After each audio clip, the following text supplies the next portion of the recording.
ഇന്ന് ഞങ്ങളുടെ പരിപാടി ബ്ലൂബെറി പറിക്കുക. അത് നോക്കി ബ്ലൂബെറി കേട്ടോ, ബ്ലൂബെറി പിക്കിംഗ് ആണ്. ചെറിയ ചെടികളാണ്. തോട്ടം എന്ന് പറഞ്ഞാൽ അന്യായ തോട്ടം. നമ്മളൊരു മാനേരാണ് പറിക്കും, ബ്ലൂബെറി പറിക്കുക. ഇതാണ് ബ്ലൂബെറി. ആ കപ്പ് കാണിച്ച്, ഇതാണ് ബ്ലൂബെറി. ആ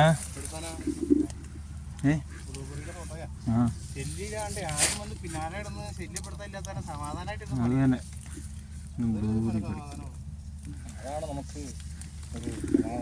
എന്ത് ലൈൻ എന്ന് പറഞ്ഞാൽ ലോങ് ലൈൻ. ഇന്നുണ്ട് മോളിൽ കൂളിങ്ങിന് വേണ്ടി വെള്ളം കിട്ടുന്നു. ആഹാ, എന്തൊരു സുഖം.